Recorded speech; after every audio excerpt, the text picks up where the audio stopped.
one mistake. The enemy of my enemy is my friend. No, we are mistaken. Because what we have done for the future, this man is going to rule us with a fist. And trust me, ukikohoa, unapotea, unaenda kware.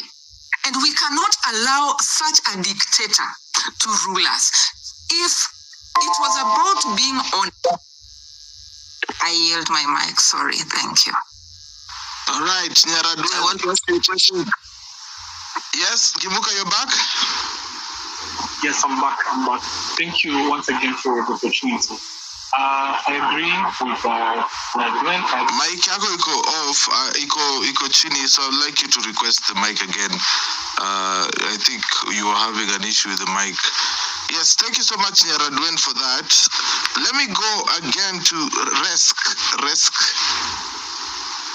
Yes, I want to ask a question to my sister there who have just spoken. That what makes you think that this is the right time to remove this dictatorship government from power? Is it because Gigi is now out of power?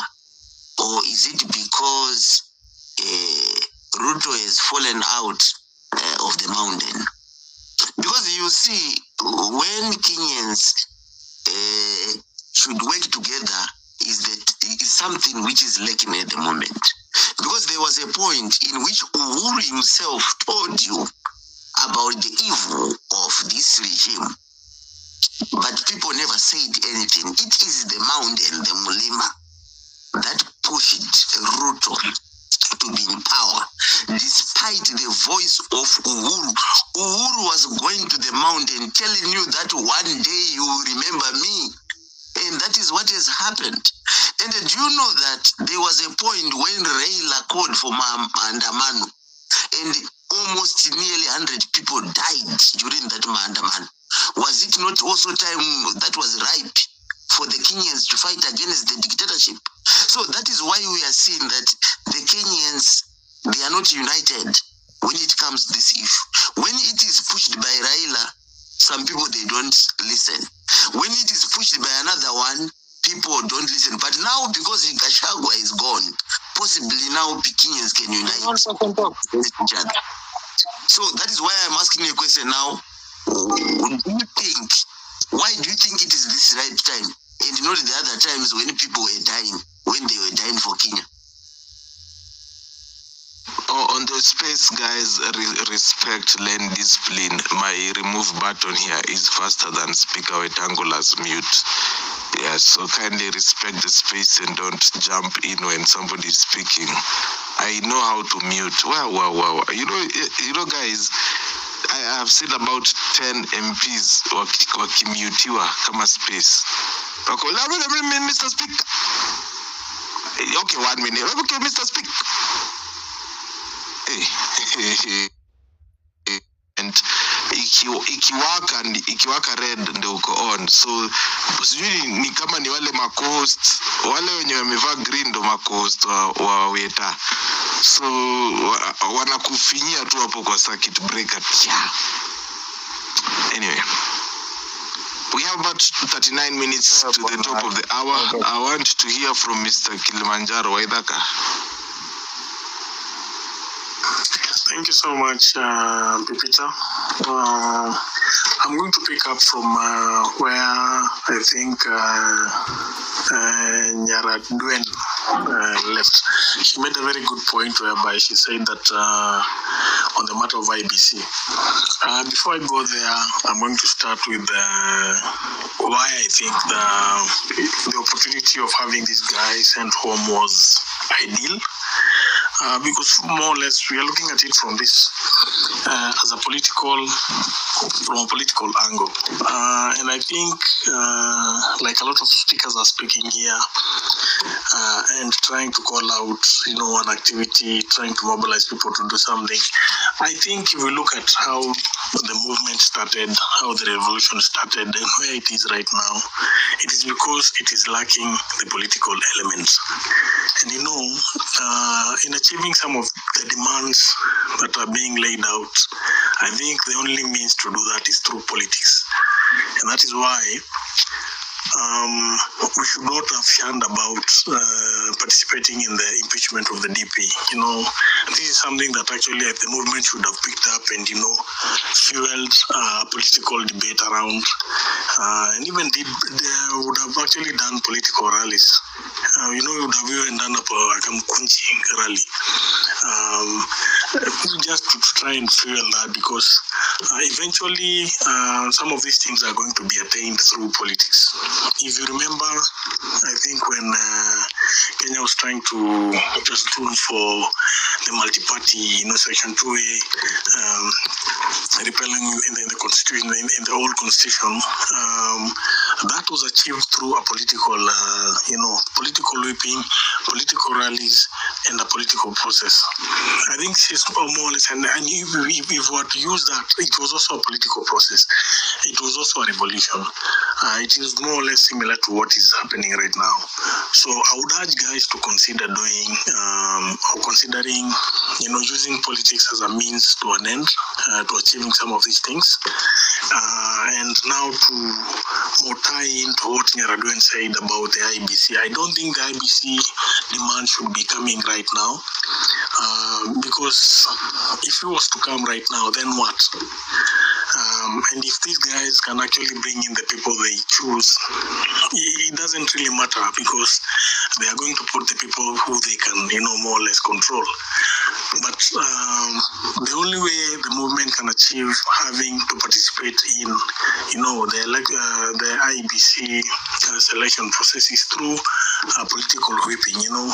Whip a lot of political emotions around the country, and then by the time the IBC constitution is being done, then at that juncture, the movement will have had a lot of political clout to even now dictate and demand for, placement of some individuals in the constitution of the IBC.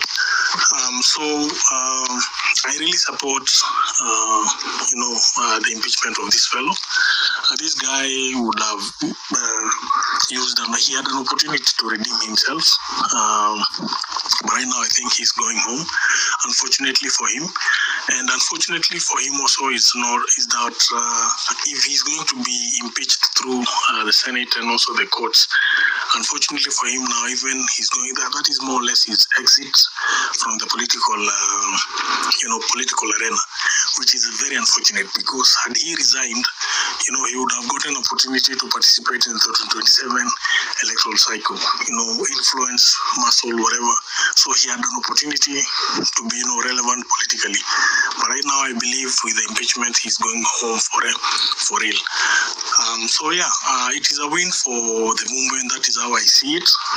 It's only that we are not looking at things politically, which I think we should be. We should be thinking also how to strategically position and use some of these things that are happening politically, just to whip emotions and just to rally and the movement and then keep the revolution going. I land. Thanks. Thank you so much. Thank you so much for that, Mr. Kilimanjaro. Your submission gets us to 11:26 East African time. Thank you so much for everybody who's tuned in. Weekend is a glucose. Hata mimi nimejikaza. Hebu piga hesabu kutoka 10 a.m. mpaka saizi. That is about 14-hour shift. Yeah. That's a 14-hour shift I have been spending on the studio today. So, ladies and gentlemen, if you like what I'm doing, pale hivi juu kuna tip line 0721948229. Drop any amount. Naona kuna mtu ameweka hata 10 bob. Yeah, weka hapo hivi kwa hiyo. Inatusaidia kuweka internet, make sure that the stream has been seamless. Leo nimewapiga stream ya over 10 hours. Seamless. Ya support yenu pale hivi kwenye tipja. Yes. So sasa wakati tunaendelea pia ingeni pale hivi ndani muangushe kitu ndogo. Mweke motivation. Hata nipate ya mkate. I see the one and only Daniel again. Daniel Njoroge, talk to me.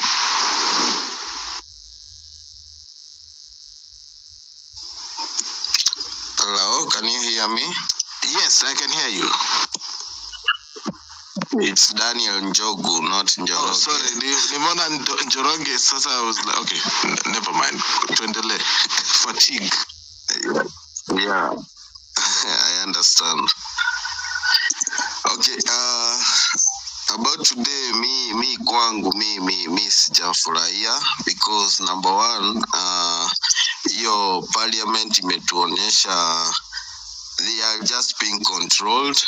They are not even listening to reason. Now, for those who are saying that it's a win for us as a movement, I beg to differ because kuondolewa kwa Gachagua has just made William stronger because sahi ataweka mwenye anataka, mwenye atamusikia, mwenye akisema jump ana jump, and he'll be controlling everything from parliament to presidency. He has become a more dictator. So I think we should be focusing on how to remove this guy. RUTO is our target, and the win we'll get is when RUTO goes. Any other person who goes is not a win for us until RUTO goes. So I think that should be our main aim. RUTO venye atatoka. Kutoka kwa Gachagua haijatusaidia kitu. Hiyo imemfanya tu stronger. Na sasa unaona sasa wako na motion, wanataka kujiongezea miaka 7 years. Na sasa he's very clever. He's doing that for the MPs. Anajua MPs wanaweza pitisha hiyo, and for his MPs and president 7 years. So how is that a win for us? Na unaona ABC hajaiweka. Why? Up to now, mbona hajaiweka? He has a strategy, and we have to come up with a plan to remove, to counter his strategy. That is all for now. Okay, thank you Njogu. Nimepata right sasa Njogu. And I'm also dropping the speakers as they speak so that by the time we get to the end of it niko peke yangu niambie good night. Najua yuko raini ya kuweka mkono juu kila saa. So yes, thank you so much Njogu. So make sure you get to the mic, you say everything until good night. Haya, let us go to Benzo. Habari yako Benzo?